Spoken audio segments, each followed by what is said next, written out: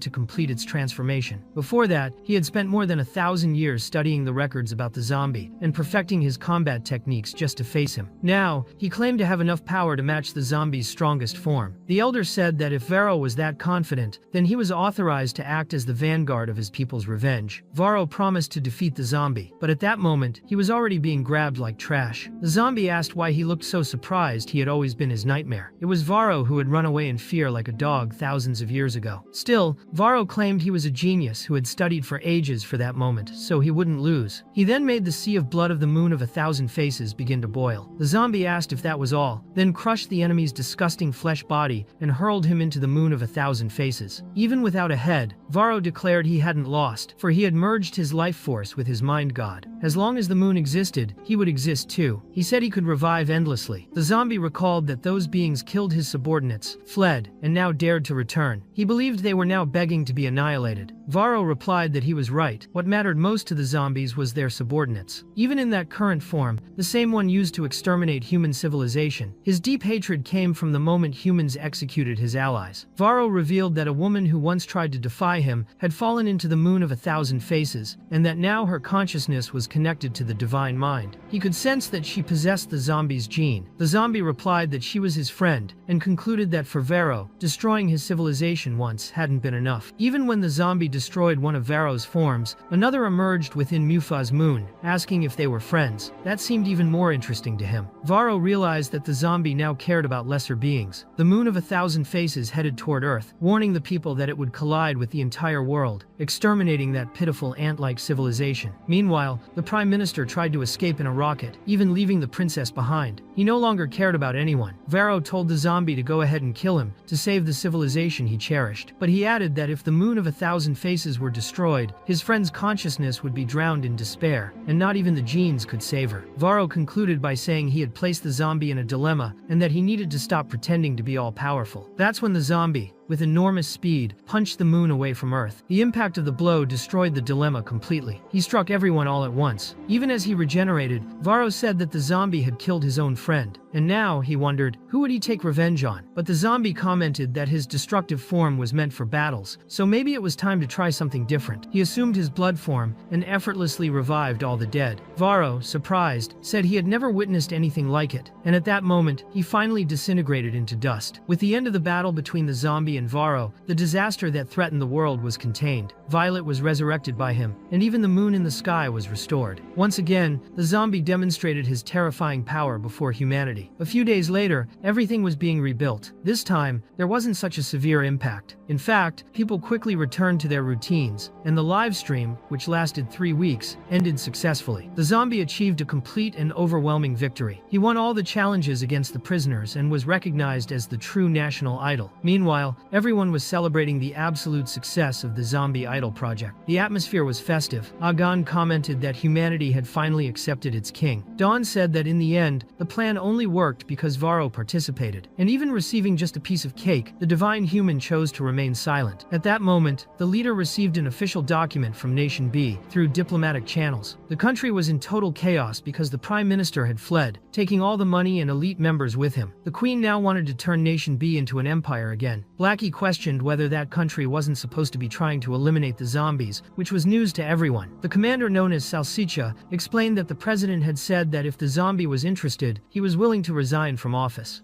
Gu replied that this was impossible, because humans had accepted the zombie far more completely than before. The leader explained that the power he demonstrated was so overwhelming that it made all of humanity abandon any opposition. He not only completely restored the moon, but also mentally dominated people all around the world. Faced with this, Agan gathered the group and said maybe this was the same as living in peace with humans. Maybe the king's wish had been fulfilled, but the leader asked where he was at that moment. Dawn replied that Violet was suffering some side effects since being resurrected by the zombie, and he was taking care of her. Violet was in the ocean, training her speed. The zombie, now in his third form, explained that she needed to strengthen her body as much as possible during combat to balance the psychic power she had received. This power was as great as the consciousness of 10 billion people fused inside her. Violet even reached a new transformation and charged at the zombie with great speed. However, he said it still wasn't enough. She needed to unlock an even deeper power within her own genes. When trying to do that, Violet lost control for a moment and attacked the zombie directly. But her strike had no effect, and he said her psychic power was out of control. She was already attacking without thinking, so he broke her sword and slapped her to calm her down. After that, the zombie took her back, saying training was over for today. Later, Violet was in the infirmary and was asked by Dawn if she had failed again. She said yes. It was like before, every time she started spreading the zombie's genes, her body weakened. She couldn't suppress that psychic power. The zombie explained that the problem was the pure psychic power that came from the 10 billion consciousnesses left by Varro. This had merged with her mind during resurrection and couldn't be separated anymore. If she couldn't strengthen her body to the level of a zombie chief, she would eventually explode. And when that happened, the explosion would create a giant hole in the earth, like being hit by an interplanetary bomb. The leader and the chief begged her to train harder and avoid such a tragedy. But Violet replied that it wasn't so easy for her. After all, they weren't the ones getting beaten up. The zombie then said he had another idea. Since strengthening the body wasn't working, maybe it was better to try the method used by the civilization of the gods to control psychic power. He then removed his own brain from his skull and explained that he could use it to create a dream world, so he could take her back to the past and train together from that time. The group was shocked to see him removing his brain like it was completely normal. Meanwhile, in the palace of the Divine Civilization era, Niai managed to send a message. She reported that Dai Dai had been captured and was still on Earth, constantly being hunted. She begged the elder to save them, but he simply asked why she was reporting this. Many still wanted to know where Varro was, but the truth had already been recorded by Niai. She explained that the divine messenger Varro had died. He was martyred during the battle against the zombie. This was the information she gathered after analyzing the combat records, and it was what she reported directly to the elder, seated in the second divine seat. This elder's name was Wang Zikai, and he showed no surprise upon hearing about Varro's death. He said that Varro had been arrogant. He read a few sacred documents, trained a bit, and thought that was enough to defeat the zombie. Ilia, who held the third divine seat, said that Varro had always been like that. Whenever pressured, he sought increasingly powerful forms to manifest. But even that wasn't enough. Nai took that moment to report her most recent observations as well. During all the time she spent analyzing the zombie's behavior, she noticed that he truly wished to coexist peacefully with humans. That's why she decided to question the Divine Lord directly. She wanted to know if it still made sense to consider him a threat. The Divine Lord reflected on the question. He seemed skeptical. He wanted to understand how anyone could still talk about peaceful coexistence after everything that had happened. In his thoughts, there was something deeper. He wondered about all those who had been left behind by the zombie, those who trusted him and were then abandoned. What did that make them? Just forgotten worms? Were they truly disposable? Meanwhile, the third divine seat, considered the most important among all of them, had yet to appear. Meanwhile, the group was enjoying their free time at a bar with muscular, shirtless bartenders. Instead of drinking beer the usual way, Zombie poured the liquid directly onto his own brain, trying to get drunk more efficiently. The sensation of being intoxicated directly in the mind had never felt so real. He commented that it had been a long time since he last drank, and he remembered that when he drank a lot, his dreams became clearer. The group leader questioned how he could access that kind of memory if it had never shown up on the reality show. But Zombie explained that he avoided alcohol and used to drink milk before bed, specifically to avoid dreaming. That didn't always work, as once he woke up, confused and accidentally destroyed a volcano. Dawn began to realize things were getting dangerous and asked if there was still time to escape, but the leader said no. They were there precisely to obtain valuable information. Zombie kept pouring more beer over his own head while remembering a birthday with his little brothers, and the day Vermont got so drunk he had to be taken down. In another memory, he recalled a battle where he accidentally sank an entire continent. The surrounding group wondered how that was even possible. It was at that moment that Zombie claimed to have found memories of the ancient civilization. At that time, the world was destroyed and overrun by zombies. Humans lived isolated in shelters, and unlike today where they have enhanced bodies and advanced technology, back then, they relied mainly on their psychic powers. Some humans were born with extremely powerful mental abilities, but their misfortune was that many zombie kings existed, and every time a clash occurred, regardless of who won, the entire area was destroyed. Because of this, humans formed a special elite force to fight these zombie kings. Zombie's memories started to become clearer once he encountered one of these groups. One of the members was incredibly fast, dodging the attacks of a giant dinosaur-shaped zombie, specifically a Tyrannosaurus. Before fleeing, the group's mage asked if there was any treasure inside that place, and another member replied that one might exist if the destinies were intertwined. A third girl wanted to know if that was a yes or a no, and the speedster confirmed there was, but it was just a zombie with mental issues. Zombie himself was running alongside the group, asking where the dangerous zombie they were supposed to avoid was. The mage wondered why there was a zombie running with them too, while Zombie kept insisting he didn't know where the one they should avoid was. Then the speedster realized the next attack from the Tyrannosaurus was heading straight toward the mage, named Gan Ling, and she didn't have time to react. The blow was devastating and destroyed everything around them, but in the end, she was unharmed because Zombie had protected her. He said that memory made him feel good, even though he burned his hands that day. Violet wondered if Zombie also had human friends in other eras, and he confirmed, remembering how strong that Tyrannosaurus was at the time. The zombies from that era were more powerful than him, as he was just another zombie king among many. The group asked if there was anyone stronger than him, and Zombie said yes. Humanity was completely lost back then. He confirmed that from that point on, it was safe to begin reviving the dreams. Dawn wanted to know exactly what the plan was, and Zombie explained that the goal was to teach Violet the ancient method for controlling psychic power. Just watching a recording wouldn't be enough. Dreams provided a more immersive experience. He then focused his power and brought both himself and Violet into the dream. Now they were inside Zombie's dream world. He warned Violet not to stand still or look suspicious. Inside that dream, her role was to be an ordinary person who had decided to help in the fight. Zombie explained that the Tyrannosaurus was about to attack. At that time, he had cooperated with that squad, and they had barely managed to defeat the creature, suffering serious injuries. Violet couldn't lower her guard. The plan was to attack when the enemy blocked a strike. As soon as that happened, they would take advantage of the opening. The speedster still found Zombie's behavior odd, but decided to ignore it for now, and focused on the Tyrannosaurus. Everyone got ready. Zombie was the first to attack, and when the dinosaur defended itself, he found the perfect opening. The blow was so powerful it killed the Tyrannosaurus with a single punch. No one expected that. Zombie wondered where the formidable enemy from his dreams had gone, as now only the shattered rib of the Tyrannosaurus remained. The group of humans observed the scene in disbelief, trying to understand how he had destroyed a zombie king with just one punch. He looked like a monster out of reality. Zombie began to suspect something was wrong. He remembered that enemy and recalled the fight being difficult. Violet commented that it happened thousands of years ago, and that he should be stronger by now, but Zombie explained that it wasn't exactly like that. Even with continuous training and a balanced diet, his full power could only be released in a different form. Each form also altered his personality. In his current state, which was his first form, his power level wasn't that different from what he had back then. That's why he didn't understand how he had managed to defeat the Tyrannosaurus with a single blow. Still, it was after that battle that he met his first companions from that era. Meanwhile, the group's mage wanted to flee the area. Zombie stated that those people were incredibly powerful espers, and that Violet should join them in their adventures. That way, she would surely learn how to use psychic power. However, Violet replied that the truth was, the companions were actually trying to escape from him. After a long time running, the group reached a forest and was gasping for air, exhausted. Everyone seemed to be looking for safety, especially after the scene they had just witnessed. The bespectacled Esper questioned what had happened, still in shock that an S-class zombie king Tyrannosaurus had been destroyed with a single punch. Zombie's power surpassed that of any zombie king they had ever faced. Gan Ling noted that he didn't seem hostile, as he had even saved her. Another clever girl had already thrown herself on the ground and decided to rest right there. She said they could continue the mission the next day, and the others agreed. They decided to set up camp in that forest, but the girl was already asleep, completely ignoring her duty to help with the camp setup. The bespectacled Esper mentioned he still needed to upload the battle footage. Gan Ling was also so tired she could barely stand. As the group tried to rest, Zombet watched them from hiding. She thought they looked like interesting people. Zombie said he couldn't just join the group without fighting alongside them, but that wouldn't be a problem, since the group's mission was to recover Fortress Number 9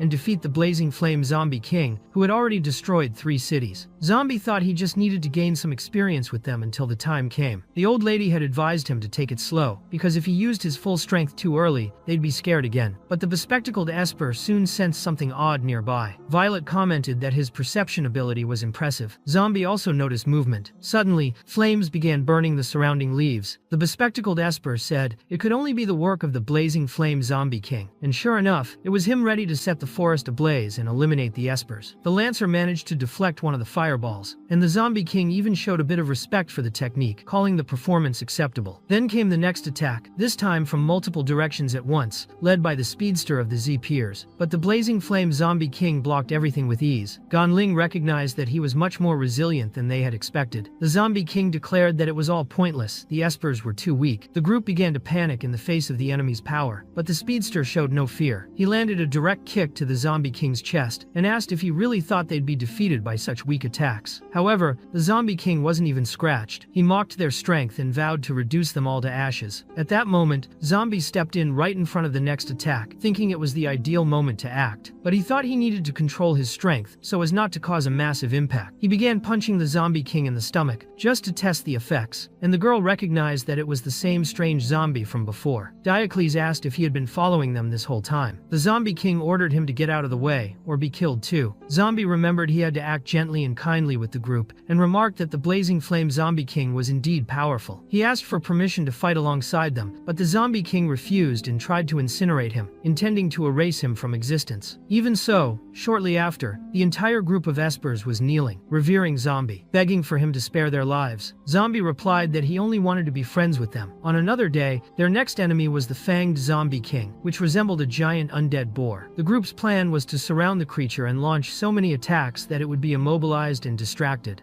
It was enough for Asper, the sprinter, to land a direct hit. However, what was holding the enemy wasn't strong enough. Thus, the Zombie King ended up heading straight into Violette, who, in her second transformation, told them to leave it to her. Despite her attack being very powerful, she couldn't pierce through the fangs of that zombie. She had already imagined that the zombie kings of that era would be strong, but not this strong. It seemed that all of them had the same strength as Zombie's subordinates. In the end, the group joined forces. The Lancer and the Swordsman struck a precise blow to the creature's skull, finally killing it. The Swordsman remarked that the mission was at last completed. The Lancer praised Violette, saying she had done very well. After all, she had faced a zombie king in direct combat. Still, the Lancer found it strange. Why had she never heard of Violette, even though she was so powerful? Vet replied that maybe she just wasn't very well known. But at that moment, the boy with glasses, using his ability, detected another enemy coming from the right, another Fang King, in perfect condition. The group managed to hide in time, but the creature was already tracking them by scent. While they tried to come up with a plan to escape alive, the Swordsman told everyone to run. "I'll stay here as bait." If it were only him, he could escape thanks to his speed. But the zombie was already preparing a punch, and the Lancer warned, "You'd better look behind you." It was too late. Zombie had already killed the creature with a single strike. Violet couldn't tell if the group felt relieved or worried about having such a powerful being following them so closely.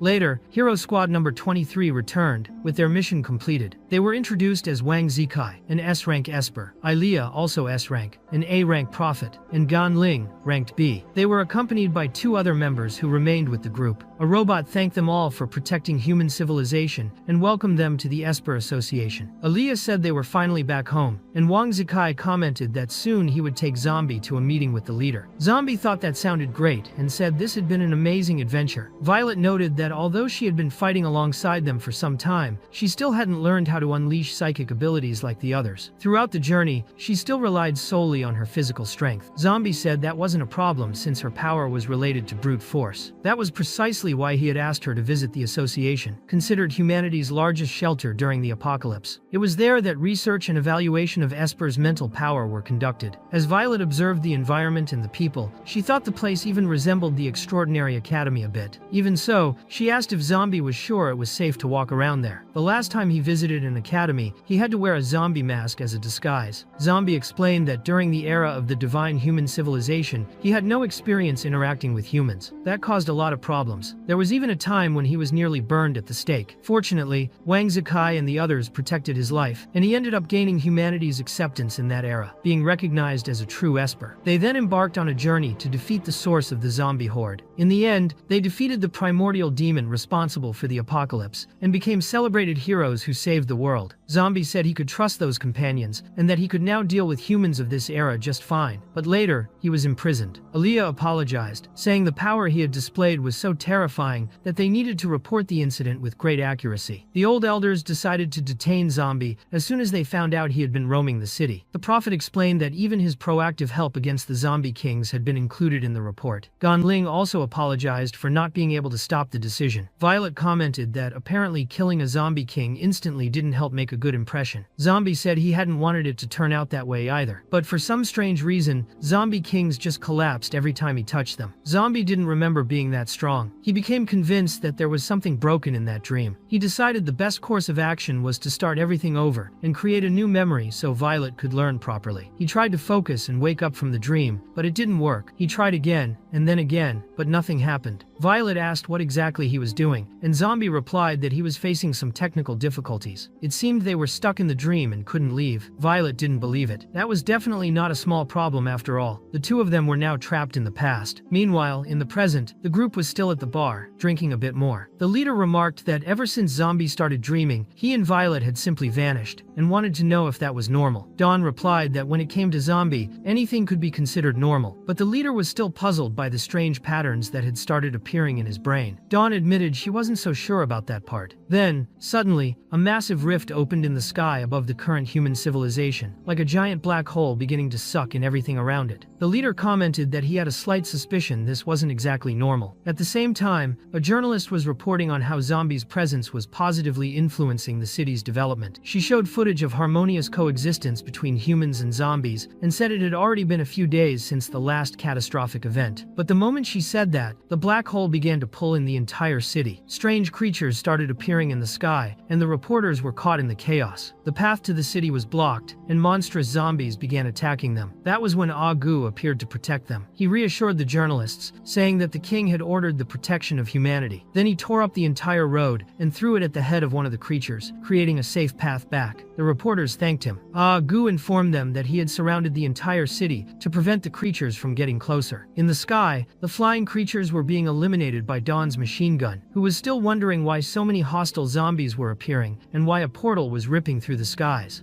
Gun explained that maybe it was the zombie's brain's fault he had gotten too drunk. The rift that formed seemed to be sucking everything into his memories. Where the center of City H used to be, there was now only a gigantic crater, as if something essential had vanished. Even in the middle of the chaos, Dawn kept fighting the creatures while relaying information. She dodged and eliminated enemies with precision. Gun said that the only thing they could do now was find the king and ask him to fix the situation. Dawn asked how they would do that, and the leader replied that they were facing a very serious problem. He remembered that the zombie had said the age of the divine humans was ruled by a zombie apocalypse, and now it seemed that all the past zombie apocalypses were hitting City H at the same time. The battle began with humans and zombies trying to hide together. The zombies themselves were afraid of being bitten. As the leader fought, he wondered whether the zombies' companions could try to talk to the apocalyptic horde. In the city, zombies were running and screaming for help, saying they were being devoured by other zombies. A human even claimed that one of the screams was his own. Gan said that wouldn't work. The zombies of that world had a point: they weren't so different from humans. That outcome was thanks to the king, who had educated them all. But it wasn't always that way. Naturally, zombies weren't born with consciousness. Before the order was established by the great king, both zombie kings and the common ones were just mindless creatures. The leader wondered what to do. There were too many zombies and too few people capable of protecting the whole city of Ag.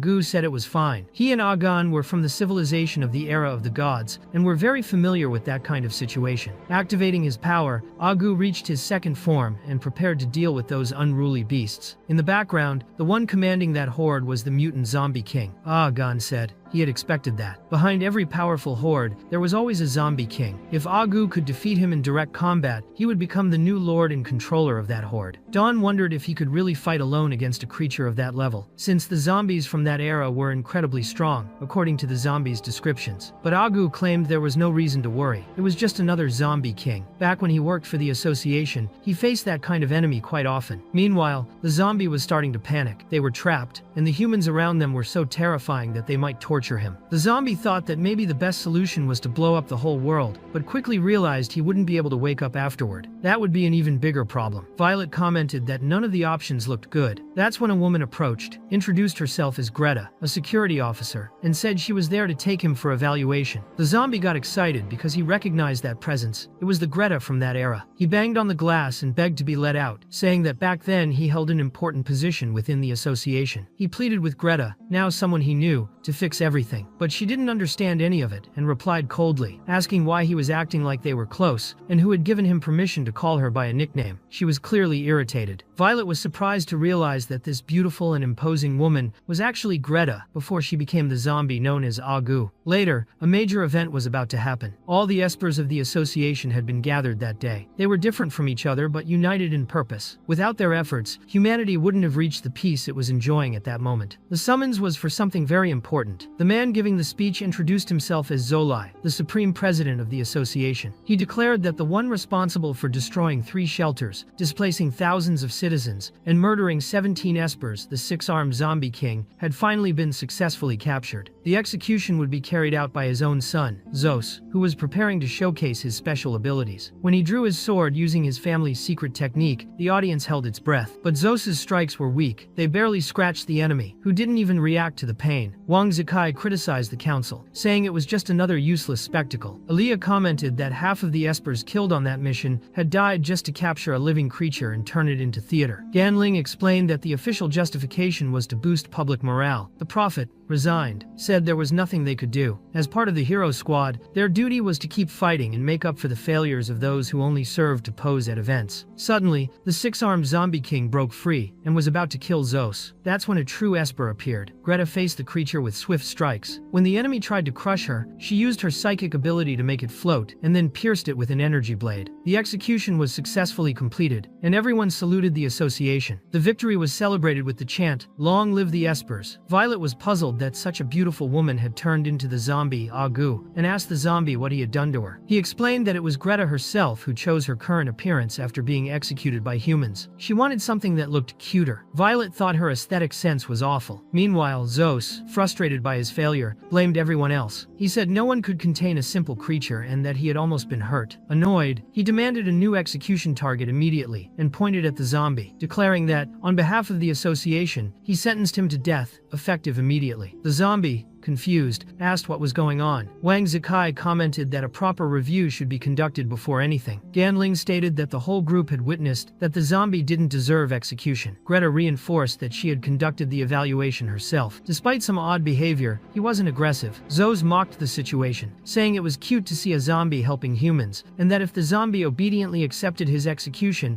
maybe then he would believe he was peaceful. Zolai finally said he agreed with that. If the zombie dared resist the execution, the security officer officer himself would enforce the sentence. The prophet said this was a huge problem, and that they couldn't allow the execution to happen. Wang Zikai said they needed to come up with a plan quickly. But before anyone could act, Zos charged at the zombie, and ended up being slapped unconscious. The zombie realized he was in trouble. He hadn't controlled his strength well. Wang Zikai, surprised, wondered how that boy was still alive, considering the zombie had defeated a zombie king with a single punch. All the espers launched themselves at the zombie, trying to get revenge. He pleaded with them not to come any closer. Later, the city was being washed by rain. The zombie, now in his second form, reflected that the memories of the old world were actually quite fun. The espers of that time were resilient and interesting. He could finally relax a bit and use his strength without causing instant destruction. Wang Zikai and Ilia stepped in to protect him. That's when Greta ordered everyone to stop immediately. She stated that even after being attacked, the zombie hadn't killed anyone, and that was enough proof that he wasn't hostile. To her, this was a clear demonstration of friendship with humans. As the security officer of the association, Greta demanded that the president reconsider the sentence. Zolai replied that if the security officer vouched for him, then he would allow the zombie to temporarily join Wang Zikai's squad. Violet was surprised that her defense had worked. Zolai confirmed that from that moment on, the zombie was officially a member of the hero squad. The next step would be to begin his studies at the Special Esper Academy. At the same time, Zolai issued a new order. Wang Zikai's squad was to immediately head north and begin a mission to subdue an area known as the Death Zone. Wang Zikai was outraged and asked if that was a joke. Alia said they were being sent to die. The zombie recognized the mission. He said the origin of that world's zombies was located in the north, protected by 12 powerful zombie kings known as the Lords. It was a forbidden land where no human could even set foot. That legendary mission was originally scheduled to take place 2 years from now, but due to temporal distortions, it had been moved forward. One of the 12 lords was the mutant king. Meanwhile, in the present, Agu was facing that same abomination in battle. Agan observed that his fighting style was still incredibly strong, but he soon sensed the approach of other enemies and warned Agu. At that moment, a crack in the sky began speaking to Agu, telling him that by defeating that lord, he was now the new master of the Death Zone. The rift invited him for an audience. At the same time, the hero squad led by Wang Zikai was already marching toward the northernmost border fortress. Part of the base was practically inside zombie territory. The Death Zone was a place where humans had never managed to secure a stable position. The association had already organized several campaigns to conquer the region, but all had ended in failure, with heavy losses and forced retreats. At that moment, Greta was leading the new expedition, defeating numerous zombies along the way. The group's morale was high, and the prophet commented that the attack was powerful but still not enough to fully clear the area. In the Death Zone, even common zombies were as strong as zombie kings from other regions, and the kings in that region were even more powerful. The group was clearly desperate about the mission ahead, but Greta explained that while the team explored the Death Zone, she would remain at the border fortress. Her ability had a range of 30 kilometers, and within that range, she would provide as much support as possible in the fights. Everyone sincerely thanked her. She was truly a good person. Zos reminded them that his father's orders were to cooperate with Greta's escort, but he criticized the presence of what he called useless baggage. He believed that group of so-called heroes would soon be devoured by some random horde. Tension rose between them, and soon they were throwing punches with Zos's own bones being used as weapons. Before departing, Greta warned them not to overdo it, asking that at the very least, they keep the boy alive to avoid further trouble. After the beating, Zos was dragged back to the infirmary. Wang Zikai was visibly shaken by the situation. He apologized, saying it had been his decision to bring the zombie into the association, and now it was causing trouble for everyone. The prophet said it wasn't the zombie's fault. Even if it weren't for him, sooner or later the association would have found another reason to send the squad to the Death Zone. The director had already shown he never liked them. Alia agreed. Any hero squad that frequently defeated zombie kings and displayed too much power ended up being dispatched on that deadly mission. There were rumors that the upper ranks did this on purpose, to prevent highly esteemed heroes from threatening the association's control over humanity. Gan Ling asked if they could really be that cruel, but Wang Zikai said there was no point in overthinking it. He stated that if they eliminated all the zombies and preserved enough energy, they would surely make it out alive and solve their problems. Meanwhile, the zombie had bought a house inside the fortress. The seller, suspicious, was clearly afraid, but the zombie reassured him by saying it was just a zombie mask. The man pretended to believe it, confirmed the sale, and said the property was ready for move-in. However, the zombie didn't move in. Instead, he ripped the entire house from the ground and took it with him. Later, he threw the house over a building like a toy. He commented that the expedition's funding was generous and that he could live comfortably there. Violet asked why he decided to settle in that place. The zombie explained that in large missions like this one, it was necessary to establish a base for gathering information and preparing materials. The preparation phase was usually long. At that time, they had spent nearly 3 months doing secondary missions from that fortress before actually heading into the death zone. It was a tiring period, full of tasks. Besides, the Esper Academy textbooks could help Violet further develop her psychic powers. She commented that she had been spending so much time in that world that she was almost forgetting why she had come in the first place. The zombie told her not to worry, that he would go for a walk and do some shopping while she studied. Violet asked him to buy something other than eggs for once. But as soon as he arrived in town, the zombie was greeted with a kick from Wang Zikai. To dodge the speed of the blow, he had to activate his third form. He questioned why he was being attacked like that. Wang Zikai wanted to know if that transformation was to boost combat power. If so, he wanted to see if the zombie was really strong. But Wang Zikai's attacks, even though he was an S-rank specialist with absurd speed, didn't even tickle the zombie. Each strike was blocked as if hitting an impenetrable wall. The zombie tried to convince him to stop before they ended up breaking something in the residential zone. But Wang Zikai demanded answers. He couldn't accept that, even with all his power, he wasn't able to cause any damage. The zombie still didn't quite understand who that determined boy was, but he sensed that he wanted to ask for something important. When he saw the look on Wang Zikai's face, he remembered that this fight wasn't serious. It was almost friendly. In fact, back then, they only recognized each other as allies after exchanging a few blows. That's why the zombie decided to switch into his J form and suggested they go somewhere quieter. He took Wang Zikai into the forest inside the death zone, where they could finally fight more freely. The zombie was ready for a good fight and told Wang Zikai he didn't need to hold back, but Zikai asked him to wait. He didn't want a real fight, he just wanted to confirm his strength. What he truly wanted was to ask for advice on how to become as strong as the zombie. The zombie had to dodge his punch so he wouldn't accidentally kill the boy. Wang Zikai then asked to be trained by him. It was unexpected. Even before reaching his mental limit, Wang Zikai had already been considered the strongest Esper in the association. His power could rival high-level zombie kings. He had always been incredibly proud. It didn't make sense for him to be asking for help like that. The zombie wondered if, inside that memory world, all the adventures and experiences Zikai had lived through had been erased. Perhaps he hadn't undergone the same growth and development as in the original timeline. When Wang Zikai pleaded to learn his techniques, saying he needed more power, the zombie said it was easy. Since he had nothing important to do at the moment, he could help. It would serve as compensation for the experience Zikai had lost. The zombie pointed at a zombie ahead and said that if he wanted to get stronger, he just had to defeat it. The enemy in question was one of the lords of the death zone, known as the Devourer Zombie King. Upon seeing it, Wang Zikai was terrified. He couldn't understand how a lord like that was so close, wandering in the death zone's forests. Meanwhile, in the city, Violet was much calmer. She was spending time studying her books on psychic power. She was reading about mental fluctuations and ripples, and was thinking about using water for training. Even so, she found everything very hard to understand. It was a complicated power. She muttered to herself that it would be easier to just slice everything with a sword. Still, she decided to try with water first. She got into a nice bath, saying it had been a while since she'd relaxed ever since arriving in that world. During the bath, she focused as the book instructed and managed to make a single drop vibrate with her mental power. It was the first clear sign that she really had psychic abilities. But suddenly, Ilea appeared, saying that vibration wasn't hers. Violet was startled and asked how long they'd been there. Ganling also appeared and commented that the books Violet was using were introductory material meant for children who had just joined the association. She found it strange that Violet was still studying that kind of thing. Ilea said she had been suspicious for a while. The incredible performance Violet had shown so far didn't seem to be based on psychic powers. That story about her ability being purely physical seemed like a lie. It was far too suspicious. They began to question whether Violet was planning something by getting close to the group. She replied no, she just wanted to find out if she had any talent for abilities. Ganling, visibly shaken, reminded her that they had known each other for a long time, and she had never mentioned this before. Suddenly, Ganling noticed Violet's legs. She explained that they were adapted prosthetics. She had removed the protective layer for the bath, and revealed that her real legs had been bitten off by her own parents when they turned into zombies. That's why she had to cut them off. She said it had happened a long time ago and that she was okay with it. It was the kind of thing that happens when you fight real zombies. Ilea commented that, if Violet really wanted to learn ZP abilities, she would have to meet two conditions conditions. The first was mental power. The second was to recognize her own imagination. The abilities at their core were about imagining a stronger version of oneself and making it manifest in the real world. She asked what was in Violet's heart that was still preventing her from becoming stronger. Violet replied that maybe she was rejecting herself, but at that moment, a sudden attack interrupted the conversation. Someone had used an ice-based elemental power against them. Aaliyah had to activate her fire transformation to defend herself and quickly realized they were facing a real threat. The pressure was immense. They were likely being attacked by a zombie king. The zombie analyzed that the opponent's reaction speed was impressive, but concluded that it would only prolong her suffering. She was one of the lords of the death zone, known as the Frozen Zombie Queen. The next to challenge her was Violet, and the queen seemed thrilled as she created a new ice pillar in the middle of the battle. Meanwhile, the entire city was being invaded by other zombie lords. The prophet was seriously injured and lamented not having sensed the approach of such power, which reinforced how dangerous the death zone truly was. Three extremely powerful zombies had appeared at the same time, and one of them seemed to be on a mission, clearing the path for the horde. At the same time, the Devourer Lord was being immobilized by the zombie, who held him firmly and warned that if he resisted, he might end up crushing him by accident. The zombie told Zekai that he had the enemy under control and that he could keep attacking. Zekai questioned whether this was actually considered training. The zombie explained that fighting stronger enemies was a more efficient method of getting stronger than doing daily exercises. He even suggested breaking the Lord's arms and legs so Zekai could hit him as much as he wanted. Terrified, the Devourer Lord broke free from the zombie and asked how they dared treat him like a dog. With no other choice, he turned belly up and begged them to stop hitting him. He didn't want to be beaten anymore. Zekai, confused, asked if he was really acting like a dog. The Devourer Lord then explained that the source had ordered all the lords to gather and actively attack the humans. Zekai predicted that this would become a total catastrophe. The zombie, in turn, remembered that these kinds of zombie sieges always happened, but according to his memories, it was supposed to occur several years later. Zekai asked if the lords didn't have the mission of protecting the death zone rather than attacking humans. The Devourer replied that the source had mentioned a consciousness that should not exist, had descended into the world and ordered them to eliminate an entity named Zombie, which made the zombie wonder if they were referring to him. Inside the fortress, the situation was desperate. Civilization was being destroyed, and chaos was spreading everywhere, with zombies invading every corner. It was in this scenario that Greta appeared. Her power was so immense that she used rubble and zombie corpses to form a meteor belt, creating a dense and powerful mass capable of wiping out multiple enemies at once. One of the lords who had already infiltrated the fortress declared that humans were futile, and that their resistance wouldn't make a difference, as his mission was nearly complete. But he hadn't expected Greta's intervention, who completely paralyzed his body and sent several blades against him, shredding him entirely. Still, the only fragment left of that lord was his heart, and that single organ was enough to gather power for one more attack against the fortress. At that moment, Greta was hit by the zombie toxin. The lord questioned whether she was still alive. Even injured, Greta knew she couldn't fall there and tried to remain calm. She stood her ground and declared she would face the lord until the end. She ordered all espers from the association to return to the fortress. However, someone over the communicator reported that the fortress was about to collapse. Meanwhile, Zos, the director's son, was fleeing the scene. Greta thought he had always been a miserable coward. She felt like she might be the only one left alive on the front lines, but she refused to retreat or give up. During the battle, Greta began to feel her body paralyzing. The zombie toxin was spreading through her muscles and nerves. The Lord said she wouldn't be able to escape anymore, as his toxin was already melting her tissues. He told her that if she ran, he wouldn't pursue her, but he would continue to exterminate the humans in the fortress. Still, Greta didn't give in. She wouldn't abandon her people. The Lord, surprised, asked how she was still able to move. Her persistence was extremely annoying. Even in unbearable pain, Greta endured. She spat out the toxin and, even while undergoing a transformation, managed to regain control of her own body. Greta remained determined in the fight and told herself she would take down all those damn zombies and kill every last one of them. The zombie lord found it extremely irritating and couldn't understand why she insisted on getting back up, since everything seemed futile. He hated extra work and found her stubbornness unbearable. Greta mentally replied that the annoying one was him, and that he talked too much. Her next attack finally managed to wound the enemy, even though the lord was still in better physical condition than her. Then, Greta used her telekinetic power to hurl an entire building at him, but the enemy remained standing and commented that she was a human who fought in a brute and graceless manner. In the middle of the battle, three figures suddenly arrived. Zombie, Zakai, and the Devourer entered the scene. Without hesitation, Zombie landed a flying kick straight at Lord Murin, knocking him down hard. Greta, confused, recognized the newcomers and wondered if she was really seeing Zombie, Zakai, and even a zombie lord together. When Zombie noticed her presence, he realized that Greta had been infected with zombie poison and was about to sacrifice herself in that battle to protect the city. He clearly remembered that fight and thought it had been spectacular. But Greta, not understanding what he meant, interrupted and pointed out that she was no longer fighting. Murin he had just been crushed by Zombie's own foot. Besides, the fortress she had been trying to protect no longer existed. Zombie realized what he had done and apologized, saying it was unintentional. Since Murin, the main threat to the fortress, had been eliminated, reinforcements were finally able to arrive to assist the wounded and clear the rubble. Zakai took the opportunity to search for the prophet, who was found alive and in good condition. He said he hadn't been hit in any vital spot and wouldn't die, but asked what had happened to the others. Zakai was relieved to find him alive, but confessed he didn't know where the others were. The situation was dire. Zombie, by accident, had practically destroyed the entire fortress. They would now have to deal with the consequences. The prophet, in disbelief, asked the rescue team to bury him again. Meanwhile, the Devourer continued behaving like a frightened puppy. Greta felt guilty for failing to protect the fortress. She said she deserved to be strangled. Zombie tried to ease the situation, saying it wasn't that serious, only half the fortress had been destroyed and they could still fix it. In the background, however, the battle against the Frozen Queen was still ongoing. Zombie recognized the moment as something familiar. He remembered when he had been frozen by her and had to be rescued by the group. He considered that troublesome and immediately called for reinforcements, but Greta claimed she was already dead. The prophet also showed no signs of hope. Zakai was completely exhausted. Faced with that, Zombie concluded that everyone was injured and decided to take responsibility. However, at that moment, 3 figures appeared and said he didn't need to do anything. Zombie asked if they were sure, and they confirmed he really didn't need to get involved. Meanwhile, in the completely frozen area, the 3 girls were running and trying to escape the Frozen Queen. Violet questioned why they were fleeing if they were heroines, specialized in eliminating zombies. AA explained that her power was fire-based and that she had taken a shower just before, so she was wet and at a disadvantage. Gan said she was feeling extremely cold and was nearly frozen. Suddenly, their path was blocked by another ice pillar created by the Queen. At that moment, Violet appeared to block the enemy's direct attack. Upon seeing her, the Queen noticed that Violet was clearly human, but sensed something strangely familiar within her. She dissolved the ice clone she was using, and considered that Violet might be connected to some special existence. So, she decided not to kill her yet. She needed to interrogate her. Violet, determined, stood her ground. Gan then took advantage of the distraction, and struck the Queen directly with a fire tornado. However, once again, it was just another ice clone. The Queen warned that she was still nearby, and that the group shouldn't lower their guard. Gan remarked that the ice was harder than steel, and that the Queen could pass through it as if it were part of her. When she entered the ice, she became untouchable. Elle acknowledged this was the biggest problem. She said they needed to melt all the ice to prevent her escape, but feared that, at the rate they were going, they'd end up frozen before achieving that. Violet noticed that her vision was heavily impaired during the fight, but she could still hear a strange sound coming from somewhere. The battles continued across different fronts, and Violet was certain that Zombie and the others would arrive with reinforcements at any moment. Gan, however, thought it wouldn't help much since the enemies were lords of the Death Zone, bearers of fragments of power from the zombie horde's source, superior beings capable of controlling other undead. From her perspective, no matter how strong Zombie was, not even he could face a lord alone. Violet, on the other hand, believed it might be simple for him to just reach the core and destroy it. She didn't fully understand what Gan meant by domination or ranking, but she was sure those limitations didn't apply to Zombie. She imagined he probably hadn't even been hit up to that point. Aaliyah sensed the Frozen Queen approaching, and suddenly, Gan was captured, lifted into the air by an ice pillar. Violet appeared and slashed the structure to free her, but the Queen was amused by the scene, finding it funny to watch her try to save her companion. Aaliyah seized the opportunity and landed a direct flaming strike on the Queen, managing to rescue Gan, but she was seriously injured by ice fragments in the process. Violet realized how severe Aaliyah's injuries were and concluded that they needed to get her medical support immediately. Aaliyah explained that she had probably been hit at the moment she caught Gan in the air, as the Queen had already prepared the attack. Gan apologized, feeling useless and blaming her capture for the other's injury. Aaliyah silently rejected that guilt, thinking that Gan had done nothing wrong and shouldn't blame herself. The Queen reappeared and mentally mocked the moment, calling it cute and regretting not having managed to kill her opponents. She then created a dome around them and began attacking with hail and ice needles. Violet, determined, entered her second form and charged forward, slicing through all the ice fragments. The Queen mentally acknowledged that Violet's power was impressive and thought her head must be worth a lot. Then, a new pillar threw Violet back to the ground, Violet realized she couldn't even get close to the enemy anymore. Even so, she told herself she was fine, but that she needed to be careful and protect the others. She reflected on her options: risk pushing toward her next form, possibly losing control, or go all out and become vulnerable to more attacks from the queen. She decided to send the other two away immediately to fetch reinforcements and find Zombie. Aaliyah noticed how much Violet trusted Zombie and thought he must truly be someone extraordinary to inspire such confidence. She herself began to believe that Zekai would show up to help them. But for that to happen, they needed to fight with everything they had, because trust only works when it's mutual. Violet realized she had started relying on Zombie at certain moments and trusting him, questioning whether she was still the same person who once hated zombies. She remembered the time she was in the hospital after that terrible incident, without her legs, hearing people murmur and gossip that she had cut off her own limbs with a kitchen knife after being attacked by her parents. Everyone said it had been a tragic situation. At that time, Professor Jamie still worked at the Extraordinary Academy and considered her case dreadful, asking if she was the girl who wanted to use mechanical prosthetics. He explained that she would have to connect to each nerve and that electricity would pass through all of them, causing extreme pain. Violet, however, accepted the procedure because she needed power to annihilate zombies. Thus, she found herself facing a memory of her past self, the former Violet who had dedicated her life to killing all the undead. All the strength she had gained was for that purpose. Perhaps that was why she couldn't use zombies' power or fully activate her Esper ability. An older version of herself, in her mind, said that was exactly the reason, because her heart was still full of hatred for zombies, and you can't deceive your own heart. While those memories resurfaced, Ilea managed to hit another ice clone, but once again the queen escaped. The enemy continued manipulating clones to confuse and surround the group, keeping the deadly game at her pace. Gan commented that the enemy was extremely slippery, and that it would be much better if they could track her at all times. Ilea decided to find a way to force her out of hiding, but when she looked to the side, she saw Violet standing still, and realized the next attack was aimed directly at her. Without reacting, Violet was pierced by an ice spike. The frozen queen took her heart and said she already knew it would be easy, because fear would paralyze her. Seizing the opportunity, Ilea counterattacked with a powerful blow. Even though the queen escaped with her clone, she suffered real damage for the first time. While they tried to wake Violet, she was lost in her own mind. Her other self said there was no more hope. She knew her own feelings, and knew she could no longer use the power derived from Zombie. She said no one could save her. At that moment, the 10 billion souls of the collective consciousness of the Moon of 1,000 Faces began taking over Violet's body, promising that she would never suffer again. She would become part of that unified mind. But Violet realized it was all a trap. The consciousness admitted they were trying to take advantage of a weak moment because they couldn't defeat Zombie. They had decided joining the strong was the only way. It asked if Violet hadn't already done that once before, trusting Zombie to gain power. Meanwhile, Ilea was completely furious and channeled all her firepower against the frozen queen. The ice around them began to melt, not because of the flames, but because the queen's mental power was collapsing. That happened because Violet had finally mastered the power of the consciousness. The collective mind no longer had control over her.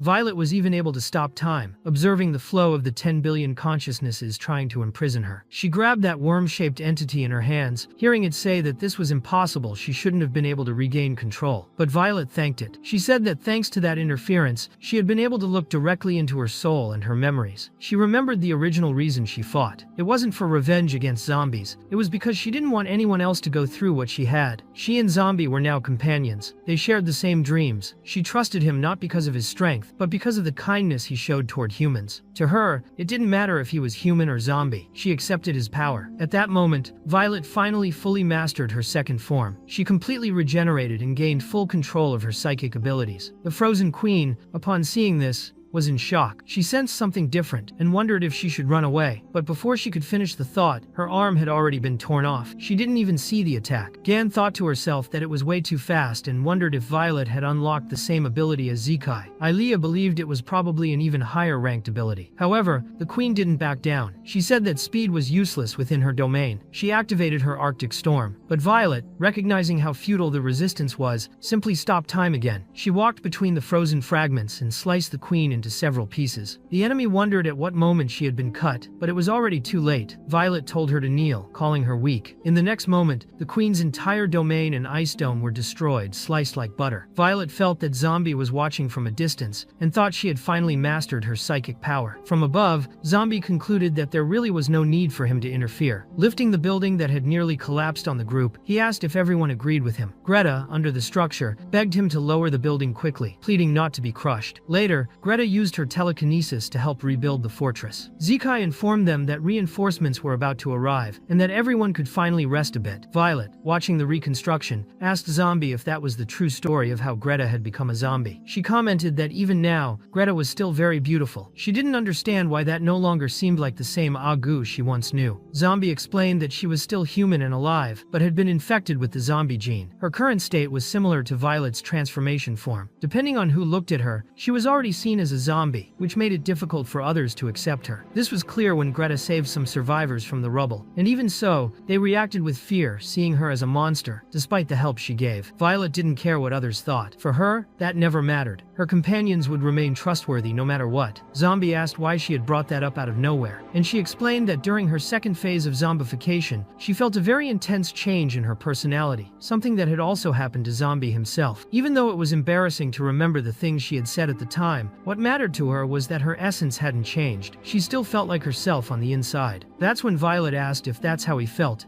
every time he transformed, because even when he changed form, he was still the zombie she knew. Suddenly, Zombie went silent as he thought of something. They had gone to the dream world precisely so she could learn new skills, since it wouldn't be safe to keep going through more phases of zombification. However, in the end, she managed to gain control of a psychic power, exactly through zombification, and it worked incredibly well. So, Zombie asked if maybe it was time for a training match, since the entire area around them was already destroyed anyway. Violet replied that it might be better to deal with the main problem before starting another fight. Meanwhile, the Devourer Lord stood beside the frozen queen and wanted to know if she was still alive, even though she was just a talking head. The queen called him a traitor for surrendering to the humans. The Devourer grew irritated because she was speaking of things she didn't understand. If he dared to resist, he would be completely destroyed. He didn't want to end up like Murin. The queen asked what he was talking about and who had the power to do that to him. The Devourer asked if she didn't recognize who stood before her in that form. It was the supreme sovereign of the zombies, the zombie himself. The queen was confused and wanted to understand if the same lord who had sent them there was now fighting against them. The Devourer replied that it was better if she didn't ask questions, as the lord always had a plan in mind. Meanwhile, the zombie told Violet that, since there was nothing more to be done there, he would prepare for their return. This time, for sure, he would be able to sleep. She asked if they shouldn't worry about the rest of the group, and wondered what had happened to them afterward. The zombie recalled that, after the battle at the border fortress, the entire group launched a coordinated counterattack. They fought throughout the death zone and successfully subdued the source of the zombie horde. However, he realized that he couldn't remember what happened afterward. It was as if his mind were blocking out that part of his memory. That was when he began to lose control of the dream world. The zombie remembered they had defeated the source, but now he understood that the source couldn't be destroyed. He wondered what exactly he had done at that moment. Gradually, he realized that he had devoured the source and sealed it within his own memories through amnesia. That had worked until now, but perhaps the seal was beginning to break. The core of the death zone was a place completely inaccessible to humans. Not only was there a massive zombie horde capable of wiping out entire cities, but it was also the territory of the zombie lords. Any creature daring to cross those borders would pay a steep price. Even so, Agan was guiding his group through that region, as if it were a field trip. He explained they were observing the forbidden death zone from thousands of years ago, and told everyone to form a line behind him so no one would get lost. The zombies were excited, even commenting on the impressive size of a zombie bird they had seen. But Dawn was a bit nervous. That horde of zombies ahead didn't look friendly at all. Still, the zombies in the group were too calm, as if they were on a safari in a jungle full of lions. Dawn asked if that was really safe. Gan didn't see any problem with the situation. To him, there was nothing wrong. However, Dawn observed that, although they were all zombies, those ones were very different. Moreover, there were many humans mixed in with that crowd. Gan said, there was no need to worry. In that era, what really mattered was strength. Battles between zombie kings and lords were resolved through individual duels, with no outside help. He was sure Agu would win without trouble. The other lords didn't even dare question him. At that moment, Agu already had his foot on the head of a fallen lord, declaring that from now on they were all comrades. He told them to listen carefully. From that moment on, all of that lord's subordinates belonged to him, and they were all part of one big family. When the lord stayed silent, Agu stepped on his head again until he finally responded that he understood. Agan explained that this was the iron rule established by the origin of the zombie horde, and no zombie would dare disobey. The leader watched everything and commented that only the zombie could establish rules like that among zombies. To him, That source must be incredibly powerful. Ah, Gon agreed. He clearly remembered that it was the time his king came closest to death. Back then, the zombie and his group of companions had entered the Horde's core. They faced one lord after another until they reached the source. When the battle began, the king was completely overwhelmed by the power of the core. None of his allies could keep up. The fight became increasingly devastating. The king had to evolve multiple combat forms and revived several times. The entire battle lasted days. The death zone, which served as the battlefield, was completely wiped from the map. In the end, the zombie barely had the strength to regenerate. It had been a narrow victory. The leader said all of it sounded even more terrifying than the mechanical zombie, and Dawn wanted to know if he had managed to put an end to the core. Ah, Gan replied, no, the source could not be destroyed. The great king had explained that he locked it away somewhere but had forgotten exactly where, as it had been a very long time. That's what the king always said. Dawn found it strange that he could forget something so important. That was when the source itself answered. It said the zombie could never remember it because she was imprisoned within his memories. Suddenly, the source's power broke free once again. She declared that the zombie would never be able to destroy her. That's why he locked her in his own brain, using his mind as a prison, sealing her in the world of his memories. But now that he finally remembered, the source was preparing to be reborn. In that timeline, the zombie recognized the gravity of the situation. That was exactly why he had locked the source inside his mind. Now, this was a very serious problem. Violet wanted to understand what was happening, and the zombie responded that it was just a vessel. The real thing hadn't appeared yet. Slowly, the source began to materialize, and the zombie told Violet to run away as fast as she could. He didn't have time to explain she needed to go. The source no longer wanted to waste time. She said she would get straight to the point, as it had been a long time since she had used that physical body. The zombie shouted again for her to leave. When he blocked the first attack to protect Violet, one of his arms was torn off. He had to activate his third form to regenerate. In a matter of seconds, the battle had already reached a completely different level of speed. Violet was confused, wondering if this was still just a memory. She realized that the zombie had placed the true source inside his own head. Zekai immediately recognized the power coming from it. The zombie noticed that the rest of the group was still nearby, and that was far too dangerous. The source taunted him, asking if he really had time to worry about such things. She said that now she perfectly understood the zombie's mind and would take full control of it. The zombie tried to resist and rid himself of the source's power, but ended up being possessed. He said that, in the end, she had won. AA noticed that the source's power had disappeared and wondered if the zombie had actually won. Zekai commented that this was a form of the zombie he had never seen before, but still, something felt off. If the battle was really over, why was he still in combat form? Violet had never seen that form either. His aura was different, even from his destruction form. It felt more like pure death. Then the source, now fully awakened, greeted everyone. She said it was good to see so many familiar faces gathered there, and remarked how hard it was to bring everyone together in one place. And he hadn't even really started yet. The zombies still had a vivid memory of that moment, and the prophet quickly realized that wasn't the real zombie. Thanks to that, they managed to dodge the source's finger flick just in time, a blow that caused such a deep, straight-line destruction that it looked like a cliff had suddenly formed. The prophet remarked that it nearly destroyed the entire fortress. The source then understood that the real zombie was trying to take back control of his body and acknowledged his strength, but told him not to resist so much. She said she wouldn't do anything bad, only destroy the world built inside that mind and all the memories contained within, and then move on to his reality. Violet tried to stop her, but even in her third form, she wasn't fast enough to reach the source. The source commented that with a lot of training, maybe in a billion years, she might be able to touch him. Zekai was shocked to be facing an enemy not even the zombie could defeat. Aliyah declared that this was exactly why they had to defeat him right there. The source recognized he was surrounded by the zombie's old companions from that era. He easily dodged Zekai's blow and said he would celebrate the great reunion. With another flick, he dismantled Aliyah's attack. She would have been destroyed if Greta hadn't saved her at the last moment. He commented that they both truly survived, so they would get one more chance. As Zekai approached from behind, the source said those little ones loved sneak attacks, and asked why they didn't fight like true espers face to face. Zekai only cared about the outcome, not the method, and the source realized he had almost been hit that time. He noticed Zekai's speed seemed faster, but then understood that what made the difference was teamwork with the prophet, who was predicting his moves and telepathically relaying the information. The source praised the joint effort and said they deserved a good reward. He then hurled Zekai into a mountain rock and stomped on him even while he was unconscious. Afterward, he commented that it was a shame they were just ghosts formed from the zombies' memories. It made everything less interesting. But Violet was different. He knew exactly where she came from. The illusion hiding Violet was broken, and the source grabbed her by the neck. Few opponents remained. The prophet asked if this was what it meant to face the true power of the zombie, and admitted he couldn't see a single timeline where they came out victorious. Gon shouted for the creature to let go of Violet. The source recognized Gan and said he had given her enough time to prepare. He said she had the most destructive potential of the entire group, and that in the past, they had all just tried to create an opening so her attack could work. Now that he himself was giving her the chance, he wanted to see if she would take it. Maybe she was even capable of killing him. Gan remembered that it was he who had asked for the attack that destroyed the fortress. She was capable of that. When she concentrated her power, the source became genuinely interested. He admitted she didn't disappoint. Gan truly believed that attack could kill him and save everyone around her. The source acknowledged that her aura was imposing, but even so, he blocked all her energy with just one finger. He told her she could add more power if she wanted. And that was when Gan remembered her past. Because she was an Esper, during the apocalypse, she was treated like a monster. They said it was her mother's fault that even after being bitten by a zombie, she insisted on giving birth. In the end, she supposedly gave birth to an abomination. Since childhood, Gan was accused of destroying everything around her. They said she would share her mother's fate and be executed by the association. One day, Gan apologized, said she was wrong, asked to leave, begged for forgiveness, but no one allowed it. They asked if she had the guts to answer. They threw garbage at her, told her to die, told her to disappear forever. By reflex, and without conscious intent, Gan ended up releasing her power. The children around her asked if she retaliated because the force inside her was simply uncontrollable and destructive. Since she was little, she had always been called a monster. Many times, she wished she had never been born or that this power had never existed. But in that moment, for the first time, she wished her power were even greater. Without hesitation, she released all her psychic energy at once and told the others that it was okay. There was only one important thing now to defeat that enemy. She kept pushing her ability to the limit, and Ilea wondered if she had managed to suppress the source. Greta asked if they still had a chance of winning there, and the source admitted that Gan was much stronger than before. That was interesting. So, he also began to fight more seriously. Using only his fingers, he began blocking all her power and asked if she was surprised. The source revealed that Gan was turning her own flesh and bones into fuel to power that psychic attack. That technique was only possible by sacrificing her own life. He then asked if she truly believed that desperation would be enough to overcome the power difference between them. But Gan didn't back down. She couldn't lose. She didn't want her allies to die there. As useless as she felt, she wanted to protect someone at least once in her life, but her power was fading little by little. The source commented that she lasted less than he expected. Then, someone appeared to rescue Gan. It was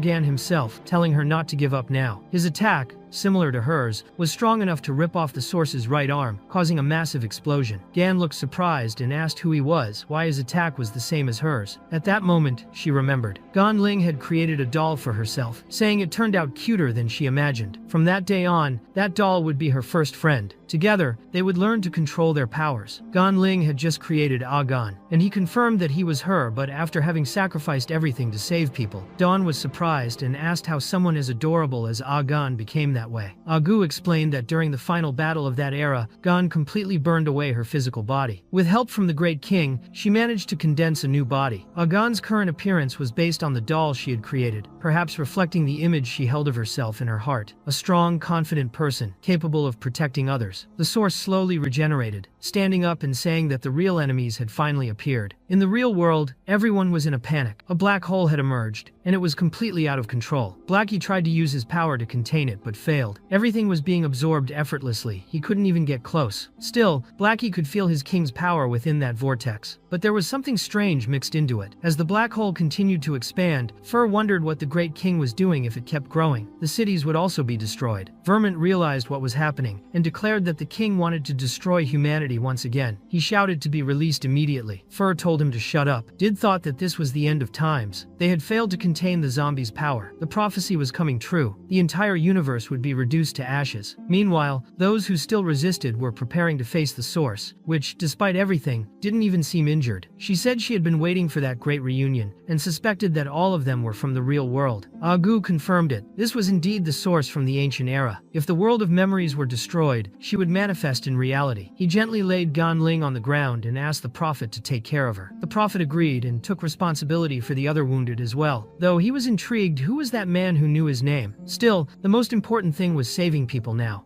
Gan said he would go with Agu, and they got ready. The leader and Dawn also prepared for battle. The source said she hoped they would be more entertaining than the ghosts of the past. Agu charged with all his strength, but the source blocked every attack, even landing a direct hit on his head. She realized his head wasn't a weak spot, and questioned what kind of fool would leave such a vulnerable point so exposed. She admitted it made sense they were disciples of the Great King Zombie, and if the weak spot wasn't the head, she would just crush the entire body. Dawn, armed with her minigun, said she'd do it first. The source was showered with bullets but still grabbed the gun and flung it away with ease. The leader used the opportunity to fire a powerful concentrated energy laser, but even that caused no visible damage. The next blow came from Agon, but it also had no effect. The source commented that this was becoming more fun. The leader wondered how it was possible no attack seemed to hurt that creature. The core was able to crack Agu's body with brute strength alone. Even so, that was the moment he managed to grab the source. Agu used telekinesis to move his fragmented body parts and created a bone prison around the core. Then, the real body of Greta appeared and confirmed that they had managed to trap it. Agon declared it was the perfect opening. He then unleashed his most powerful attack, a beam of energy so intense it pierced the entire planet. When the prison shattered, the core wondered if it had actually been wounded. That indicated the zombie's body wasn't strong enough to endure that level of battle. Agon commented that just a few more attacks like that would be enough to destroy the core completely. They had to keep working together, but the core declared it wouldn't be that easy next time. It said it could no longer be held back. It was the original source of all zombies. All the others were mere servants powered by the zombie. It asked if they really thought they could survive against their creator. Then it ordered everyone to kneel before the living apocalypse. Dawn wondered how powerful that being really was.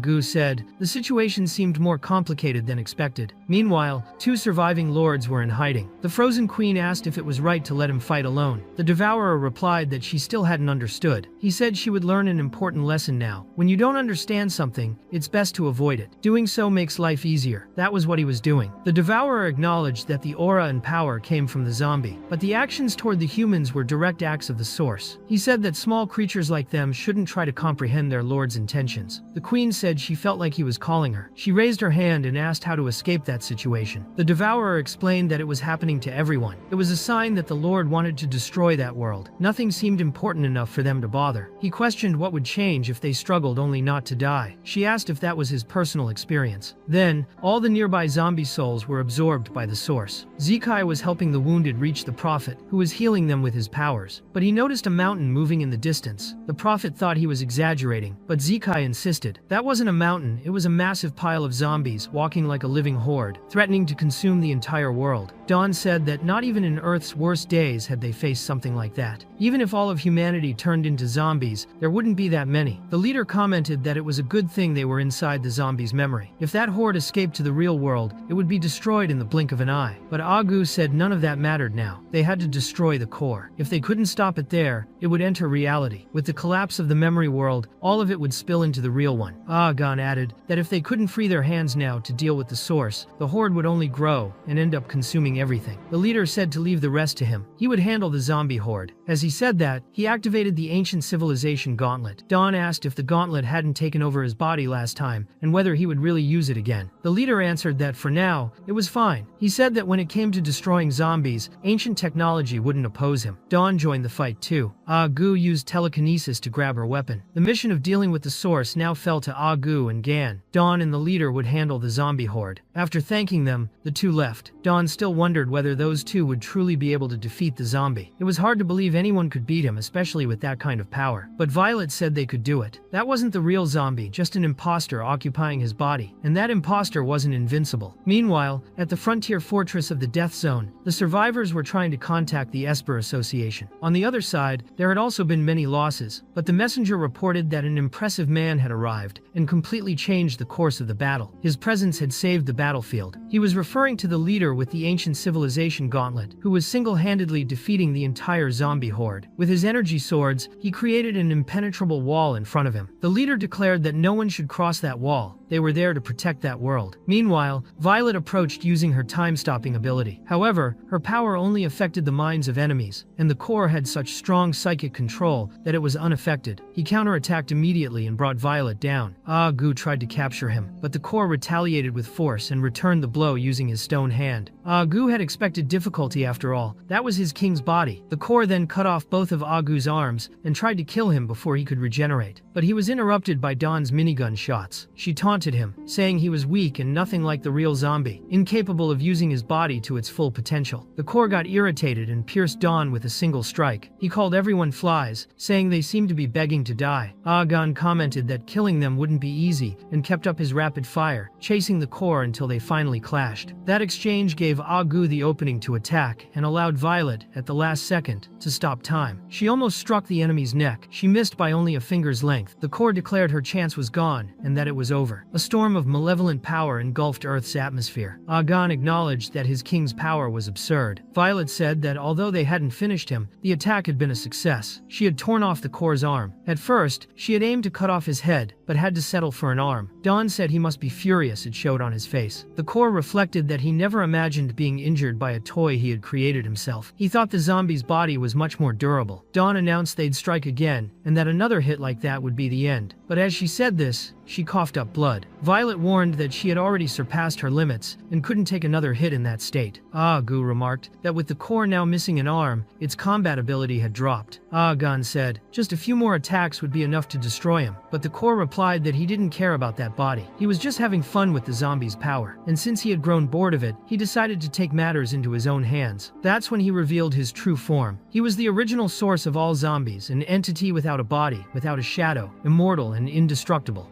Gan understood that facing the core's true form was like facing the king himself. But then, a voice echoed from inside the zombie's body. It was the zombie himself, awakening. The zombie complained that the core came and went as he pleased, calling it rude. He said losing an arm was no big deal. He could make up for it with 2 more. He asked the core to remain obediently inside his body. The core questioned whether he truly couldn't escape. It was explained that when the mechanical civilization collapsed, the zombie awakened his 6th form. At that moment, he was punching both Agon and Agu, saying it was his celebration party for returning. Agon said he was glad to have him back, but thought the celebration was over the top. The zombie replied that both of them seemed weaker than he remembered, and asked if something had gone wrong during their resurrection. Agon said maybe it was just that the zombie himself had gotten too strong. Someone mentioned the state of Vermont, who had been the last zombie king, and was now completely destroyed. The zombie didn't like the tone, and demanded that they refer to him as Great King, with proper respect. He asked if they were looking to die. Agu asked if he could get rid of the core. The zombie replied that it was impossible, because the biggest issue with the source was that it had no physical form. It was a concept. You can't kill something intangible. It's like trying to trap smoke in a sieve. But the zombie revealed he had a clever plan. He called it the core elimination plan. When the time came, he would use his own body to capture it. The second step would be letting his allies beat the core down with brute force. That way, the source would be forced to assume a physical form. The zombie explained that step 3 of the plan was very simple. After capturing and beating the core, they would throw a party to celebrate. That was it. He wanted to know what everyone thought of his idea. Gu replied that he thought there might be a tiny problem with the plan, but the zombie insisted the plan was perfect. Agon pointed out that step 1 already seemed too risky after giving the body to the core. How would they fight him? The zombie replied that it wasn't something to worry about. After all, he didn't even remember where exactly he had sealed the core. He said he couldn't find it anywhere. So, until the core was located, there would be plenty of time to train their new allies. Chol asked Agon if this was really the right moment, and the zombies still possessed confidently confirmed that it was. They just had to put the plan into action. Agon said the zombies should have warned them earlier. Thousands of years had passed and no one remembered anything. The zombie replied that the whole group had terrible memory. The core heard everything and understood that the zombie had deliberately allowed his body to be possessed. To him, this was the so-called perfect plan they kept talking about. The zombie said it didn't even feel like it had taken that long. After sealing the core, many things had happened during the era of the gods. In truth, he'd been quite busy during that period. Not long after reviving Agon and Agu, he had created the core elimination plan. But the problem was he had completely forgotten where he sealed the enemy. That's why everyone forgot the plan too. The idea was to deal with the core immediately after those events. However, by accident, he ended up rediscovering the location of the seal. He compared it to finding money in the pocket of an old pair of pants he hadn't worn in 2 years. The core was furious and said the zombie was provoking him. He declared that he was not just a zombie, he was the apocalypse itself. The zombie then warned the two of them. If the core managed to reach the real world, they'd have serious problems. Agon asked his king to stop provoking the enemy. Agu also said that in the end, they would be the ones getting beaten up because of all these provocations. The core ordered everyone to shut up and declared that, since the idiot zombie had used his own body as a prison, he would now take full control of it. He challenged the zombie to try and destroy him if he really had the power. At that moment, Violet felt something very strange strange happened. The blood flowing from the girl's body began to glow as the genes within it spread and allowed the zombie to fully regenerate. The core realized that he could easily recreate his own body using just his genes, and that deeply unsettled him. Taking advantage of his new form, the zombie attempted to eliminate the core once and for all, and the two engaged in an intense battle that threw everyone around them into despair. The core noticed that no matter how many times he pierced that cursed body, it would always regenerate and come back even stronger. That was already the zombie's fourth form. For thousands of years, that combat style had never changed and remained as infuriating as ever. Even with his body torn apart and his heart ripped out, he completely healed. The core believed that even if they fought for millennia, he could still defeat him, but the zombie was already showing signs of evolution. He assumed the Yusi form, the form of destruction, one that had never been seen before. With a single kick, the core was launched against the memory world's barrier, revealing a crack that connected it to the real world. The fissure grew larger and larger, and the zombie wanted the fight to be serious for real this time. The core insisted he was still in control of that prison, and that it wouldn't take long for the zombie's consciousness to completely deteriorate. Still, he admitted that he must have been insane to try to consume that body. The zombie admitted the core was indeed powerful, but hard to digest. He rarely used his fifth form at full strength. For him, this was the perfect opportunity. The core still believed he could cause destruction even if he didn't win. His plan was to burn everything around him. With a direct strike to the zombie's brain, the crack opened completely, and the portal between the real world and the world of memories was torn wide open. From it emerged a living mountain of zombies, a grotesque amalgam, an endless horde that began invading the human world. Even the zombies' own subordinates were affected by the core's power and turned against the humans. The rebel leader had to flee from her own allies who were trying to resist the urge to attack her. The vampire queen was also infected, and the vampires lost control, attacking everyone around them. The core explained that at this point, everyone was devouring each other, and he didn't even need to run anymore. He just had to let a bit of his power leak into the real world, and soon the horde would destroy everything. Even if he was defeated, all that would remain would be a desolate wasteland. In the end, he believed he'd be the true winner. But then a distortion struck him by surprise, and the zombie revealed he was truly furious. Meanwhile, Fur and Lang were fighting against the human army. They no longer had control over their own actions, and just wanted to destroy everything. However, they were ultimately bound by Vermint's chains, which forced them to calm down. Vermint warned them that if they did anything wrong, the king would cut them into pieces. Over time, the humans managed to contain the zombie corpse amalgam. At the academy, some wondered if all that chaos happened because the zombie had drunk some beers, but Blackie explained that the monster was the result of the king's power fusing with another being, pushing the zombies into a frenzy state. Inspector Chen reported that they had lost contact with Sabe, and that zombies around the world were showing different levels of aggression. If things continued like this, a new war between humans and zombies would break out. Commander Chen ordered Blackie to withdraw as well, and assured that the humans would now handle the problem. But Blackie warned that the monsters were growing stronger and stronger. Chen agreed, saying that although humans had never managed to eliminate all zombies, they had evolved significantly over the years. He himself then started fighting the monster in direct combat, and showed that he was no longer alone. Humanity began to unite. Both the chief and Jang appeared on the battlefield. Meanwhile, Blackie was suffering from an intense headache. He knew many lives would be sacrificed before the situation was resolved, so he decided to use his powers more seriously. He summoned his wings and unleashed a black beam that completely destroyed the monster. Chen thought that was expected from someone who served directly under the zombie, but Jang believed they no longer needed anyone else's help. Even so, Blackie still felt something strange, as if a presence from the depths of the cosmos was watching them all. At that moment, the zombie, in his blood form, was concentrating all the core's power into a single point. The core wondered what kind of power that was and said the zombie no longer seemed to care about his own body. The zombie assured him that everything was fine and that he would recover later. The core refused to fight to the death, but as he tried to attack, he noticed a barrier protecting the zombie. The zombie replied that he wouldn't waste a single drop of the core's body. He absorbed all his power, transformed it into a small sphere, and swallowed it. Then, he returned to his first form, feeling even stronger than before. The group around him began to suspect that he really had eaten the core. Near the divine civilization, Wang Zikai, the second divine seat, explained that the zombie horde on Earth was a direct consequence of the fusion, and the zombie had likely destroyed the source of the chaos completely. Now, they were one step closer to the zombie's complete destruction, though he still hoped there was time to stop it. Meanwhile, the zombie used the new power acquired from the core to create several miniature copies of himself. All of them danced around him. These copies massaged his shoulders and feet, polished his bald head, fetched water, water, and even cooked. He thought his new ability was extremely useful. Violet was concerned because he had just devoured a being capable of possessing others, and Dawn asked if he was really okay. The zombie replied that at the time it tasted delicious, so he ate it and everything worked out. Besides being useful, he had also recovered several ancient memories. Dawn found it strange that those little creatures were so agile, and even cooking fried eggs. The leader then explained that the elders spoke of the existence of 6 civilizations before theirs. Currently, they only knew about the old technological age and the divine age of psychic power. He asked if the zombie remembered anything before that. The zombie replied that before the divine age, he had faced a very powerful enemy and was completely torn apart. When the Espers found him, he had just revived and was considered a treasure by that group. At that time, his memories were lost and his power was dormant. He tried to recall the space-time where they had fought, but everything had crumbled. Agu and Agan asked him not to continue with that line of thinking, but the zombie insisted that it might be interesting to share. In the end, he couldn't even remember what happened after the group recovered. Then he sneezed so hard that he ended up breaking part of the memory world's barrier. Meanwhile, Blackie was still standing atop the creature's body, sensing that something was very wrong. He suspected that the presence was coming from beyond the solar system. Before he could react, someone appeared beside him and stomped on the creature, destroying a large part of its body. Blackie was shocked. Killing the creature in that way would only spread more of its pollution, but Zakai said he knew very well how dangerous the zombie's power was. Then, he opened a relic from his past era, and the creature's name appeared in the air, along with all its information, the apocalyptic chaos. Blackie asked if he had just revived the creature and thought it was pointless, but Zakai told him not to worry. With a single, extremely fast kick, he completely erased the monster with a single blow. The previous attack had been a critical hit, which was why the creature was utterly wiped from existence. Everyone was stunned by such devastating power. Blackie asked who that man was, and he introduced himself as Wang Zikai, the second seed of the divine civilization. Even before they could respond, he began apologizing, saying that to end the disaster caused by the zombie once and for all, it might be necessary to wipe out the entire planet. Chen was confused. He thought the disaster was already over, and wanted to know why Zakai was talking like that, trying to scare them. But Zakai said this wasn't even the beginning. The real catastrophe was still on its way. At that moment, a rift opened in the sky, and several people fell from it. Blackie managed to catch them with his large wings and brought everyone down safely. Zakai remarked that everything was happening exactly as the prophet had predicted. The zombie had absorbed the core's power but was still suffering from a strange allergy, sneezing non-stop. Even after returning to the hospital, which was nearly completely destroyed, he was still trying to hold back his sneezes. Violet was relieved he hadn't sneezed again, as a single sneeze had nearly caused a tsunami. She was happy they had returned quickly and gave him a salad with water, since he couldn't eat anything heavier in that condition. Meanwhile, Blackie arrived with bags full of medicine and pills. The zombie told them not to worry so much. His nose was just a bit stuffy, and everything would be fine in a few days. The problem was that his next sneeze destroyed Mars. Experts stated the impact was so powerful that it altered Earth's orbit, and Mars's structure might disintegrate within 72 hours. Chen could only think about how relieved he was that the sneeze hadn't been directed at the Sunday. Soon after, Blackie burst into headquarters with Violet, still regenerating, saying they barely escaped that sneeze. If they'd stayed a moment longer, they would have been obliterated. Chen remarked that they should be grateful, as Lang and Fur didn't escape in time and were completely destroyed. Vermont was in an even worse state. Blackie acknowledged that it was terrifying at an extreme level. Gan was already beginning to panic, remembering that he was on duty for the next shift. Zakai then said that this was just the beginning, things would only get harder from now on. The zombie's body was controlled at a genetic level, which meant he didn't dream, didn't get sick, didn't get drunk, and never lost consciousness unintentionally. But after absorbing the core, his immune system reacted unexpectedly. He developed an allergy, and the symptom was sneezing. A human sneeze is roughly equivalent to the force of a typhoon, but the zombie's sneeze used all of his strength. If the sneezing lasted another 2 weeks, a single sneeze could obliterate the entire solar system. Ganling lost her patience and punched Zikai in the face, saying that if it was this dangerous, he should have destroyed the core long ago. Greta, who was using Agu's body, commented that the whole mess was a direct consequence of that mistake. Zikai explained that, at the time, he had no other choice. Violet was shocked to realize that this really was the same Zikai from thousands of years ago, still alive. The leader asked if he truly meant that saving the universe from the zombie required erasing the world. Zikai replied that it wasn't about destroying it, but rather wiping it out entirely. Still, before doing that, he wanted to try one last solution, directly suppressing the zombie. Using his divine speed, he passed through everyone in the blink of an eye and was already inside the room where the zombie was. The zombie recognized him, but before they could talk, he sneezed again, and it hit Zikai full force. Zikai was launched out of Earth's orbit and realized this wasn't going to be easy. He then summoned all of his sacred equipment, the divine sword, the crown of the omnipotent, the cape of the hero savior, and the blessing of the divine realm, hoping this would be enough to contain the sneezes. The zombie was impressed by the defense and said that if the attack hadn't been blocked, Earth would have been split in half. He acknowledged it had been millennia since he last saw Zekai and that he'd certainly grown stronger. He asked why Zekai didn't summon his mental projection so they could fight together, thinking it would be a perfect battle. Zekai thought that wouldn't work. He knew killing the zombie wouldn't be easy. If they kept fighting, even stronger forms would only continue to appear. When he used his artifact, the zombie recognized it as something familiar. But then, another sneeze began forming, and Zekai begged him not to sneeze in that form. The zombie's sneeze was so devastating that it didn't just destroy part of reality, it ripped space-time itself. Back on Earth, everyone realized the situation had gone beyond the limit, and it truly seemed like everything was lost. Zekai saw no more point in explaining anything. He believed the only solution was to make Earth disappear. Suddenly, the zombie and all other humans were transported to an unknown space that looked like a virtual world. The zombie looked around and asked Zekai where they were. He noticed that many people were gathered there. Blackie and the other subordinates were also present, and asked if the zombie had any idea what was going on. Before anyone could answer, they all saw a huge pillar with multiple system screens. This pillar was responsible for monitoring each of them, and had detected irregular behavior. Because of that, it applied a censorship penalty on Chen, who suddenly was completely naked. Dawn tried to understand why he was naked, and Chen said that was his combat stance, until a hooded figure appeared to welcome them to the new world. She explained that a sacred artifact had been used to transform the entire Earth into data, integrating everything into a virtual space. That's how they managed to contain the crisis caused by the zombie's allergy, which had also been converted into data. The zombie realized his nose had stopped sneezing, and thought that was great. Blackie agreed, saying it was wonderful, but the zombie found the hooded woman's voice very familiar. The leader asked whether they had really turned the entire planet into data, and wondered if the ancient civilization of the gods was really capable of such a thing. Dawn, who had recently been inside the zombie's brain, found it completely normal and acceptable. The hooded woman apologized for the sudden situation, and explained that Prince Zekai hadn't had time to warn anyone, so now she would be the one to explain everything. But the zombie recognized that voice and ran over to her. When he removed the hood, he discovered it was exactly who he thought. However, in doing so, he ended up revealing more than he should have, and got flustered. He quickly apologized, saying he hadn't realized her visual style had changed so much. Greta and Gan approached to talk with Ilea, but she asked them to listen to her explanation first. She said they were cooperating with Prince Zekai in managing the sacred artifact. Her physical body had been left behind, and she was now linked to a data image. That appearance was the default outfit and couldn't be changed. Dawn wanted to know what kind of game this was, and the chief noticed more people appearing in that space. Soon, the vampire queen, Vermont, and Jang arrived. Ilea continued explaining that the players in that world weren't individuals, but entire civilizations. As Prince Zekai completed the datafication of Earth, all intelligent life would be transferred to that place. Just then, Fur fell on top of Vermont, crushing him. Chen realized that over 8 billion people would be transported there, and began to worry whether that platform could even handle such numbers. He demanded an explanation for all of humanity. Blackie wondered whether everyone would leave once the zombie recovered from his illness. Ilea then confirmed she would explain everything. That was a game world. Everything there was achieved through gameplay. Inside that login lobby, participants could choose different instances and earn points for their civilization. The accumulated points could be exchanged for anything they needed: living space, food, equipment, and even the entire Earth. Whoever completely cleared the game could become like Prince Zekai and return to reality with the power gained there. Chen was very excited. He said he was great at games like that. Without waiting for further explanation, he picked one and instantly disappeared from the lobby. Ilea explained that there was no reason to worry. Chen had just entered a game using the random matchmaking system and ended up in an instance called Chicken Dinner. He noticed he had 65 out of 100 HP at level 1, probably still injured from the fight on Earth. Even so, he claimed his elite gamer skills wouldn't be affected. But the enemy he encountered shortly after was level 68, and crushed him so hard he was thrown straight back to the login lobby. Chen apologized, saying he had been too weak, and Dawn remarked that, even censored, it was hard to look at that situation. Because of his reckless decision and defeat, the team lost 100 points, and part of Earth was destroyed. Ilea warned them that they needed to listen carefully. Besides Earth's civilization, there were other ancient players who were also part of that game world. Compared to them, the newcomers were inexperienced. That's why their first instance selections had to be made with extreme caution. The chief realized that even someone with his experience as a commander had been eliminated in seconds, which was alarming. Dawn asked what would happen if they lost the space they were currently in. Ilea became visibly nervous and simply apologized, saying there was no other choice. The chief concluded that this meant losing was not an option. Dawn became even more tense. The zombie asked if he could enter one of the instances now, because they looked really interesting. Ilea confirmed that yes, he could, since he had already appeared there. Dawn declared that with the zombie leading, everything would be fine. The zombie said that the honor of the kingdom instance required 5 people and asked who would go with him. The group looked at each other in silence, and they all agreed that Blackie was the most suitable. They said he had raised his hand, which he denied, asking why it was always him. The Blood Queen agreed to join, even without fully understanding what was going on, and said they could count on her. Dawn decided that since no one else volunteered, she would go too. The chief stated that following the zombie meant guaranteed victory. At the moment the zombie confirmed his entry into the game, Ilea wished them good luck, and the entire team was transported into the instance called Honor of the Kingdom. Dawn noticed that only 4 people were present, and asked where the zombie was. With no clear answer, the group decided to go look for him. Shortly after, the zombie appeared, but as a game enemy, a wild level 1 zombie monster. Later, a massive army of knights approached the team. The queen asked if those fragile warriors really dared to draw their swords against her. With a single blood burst, she severed all the heads of the enemy army. She said the lower section was clear, and that the rest was up to the boss. He activated his nano transformation and used his cannon to destroy the tower marked with a star. The cleanup was complete. The queen commented